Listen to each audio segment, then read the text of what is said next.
In today's video, we're going to be taking a look at this major storm system and overall just really humid and stormy pattern that we're dealing with here. We do see the end in sight, I guess somewhat. There's obviously going to be a slowing down of this. It won't be all said and done, as we're still going to be in the summertime and there is still going to be activity around. Another big thing is we do actually have some signs of some actual tropical development moving in towards the Gulf of Mexico in the medium range. So models are starting to hint at more and more development. We've been kind of keeping you guys up to date with that for the past couple of weeks, and we've started to see it just look more and more intense until now. We're actually seeing these models output some development, which is interesting.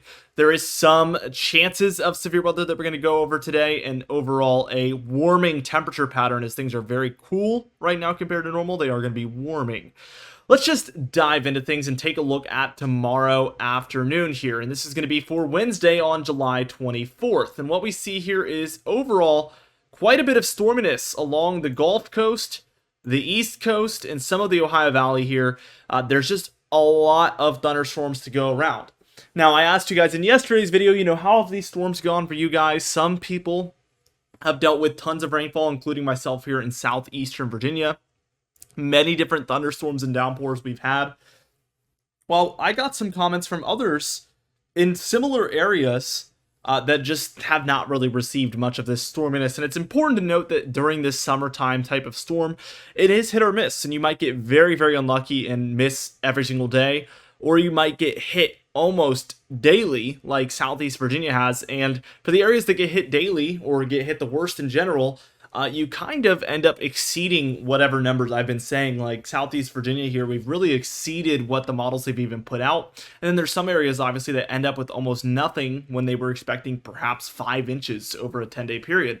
So it varies greatly, but the majority of areas have seen this activity nearby.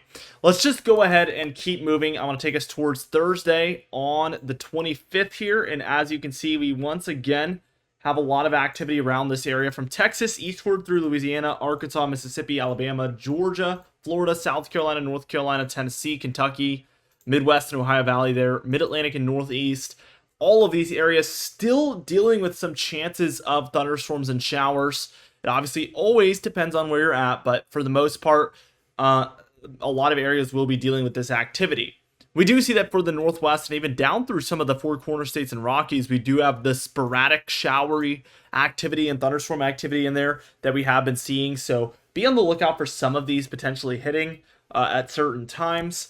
Let's keep going, and I want to take us towards Friday here on July 26th. And what we see is a lot of the deeper south, Gulf states, and southeast are still dealing with these thunderstorms, but by Friday timeframe, they will have kind of died down and started to subside, which is what we've been expecting for a few days now.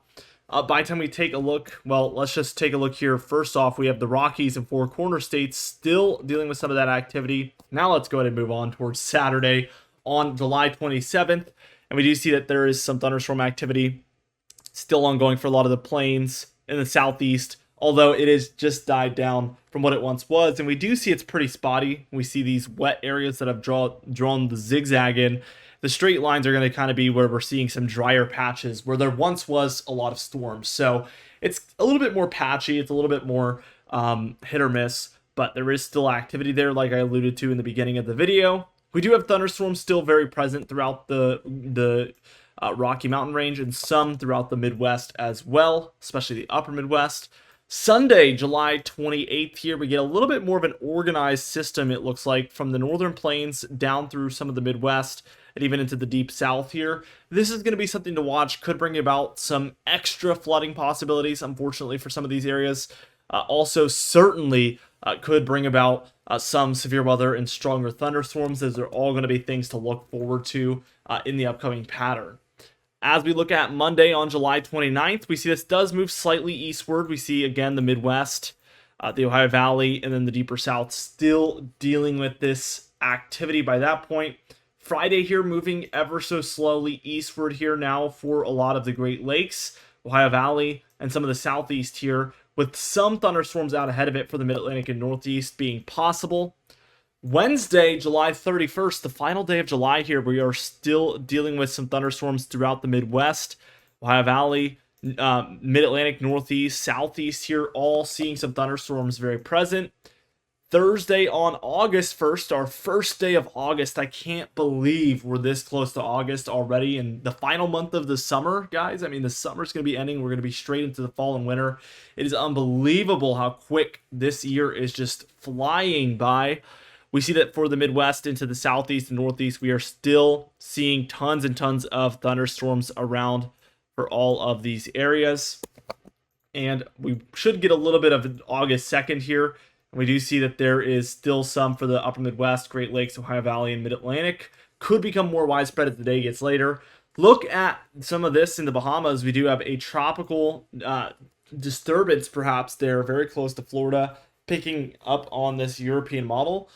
Definitely something to watch for. We're going to look at the actual MDR model that we usually look at in just a moment. We do see that there is still a large amount of precipitation expected for a lot of these areas, just a little bit receded, especially throughout some of these portions.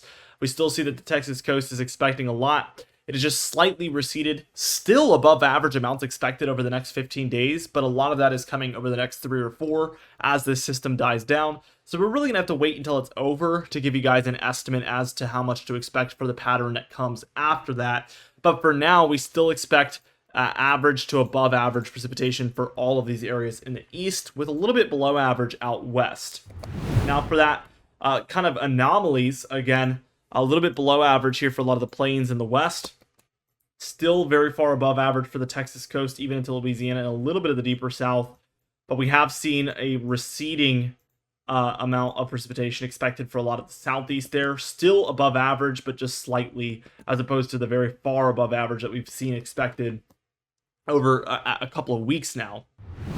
As we take a look at the tropics, looks a lot like what we've been talking about, these waves coming off of Africa. This is exactly what we watch for this time of year, and typically in early August, we see these things start to really pick up as our Saharan dust, which is usually coming off of Africa at the same time, starts to really die down by August timeframe. So we've seen all of these waves, like 1, 2, 3, 4, just numerous tropical waves, but we finally get one to break through here around August 1st. It's located right here where I'm drawing this X, and you're going to watch it kind of climb straight into the Gulf of Mexico just like that. So watch it very, very closely here.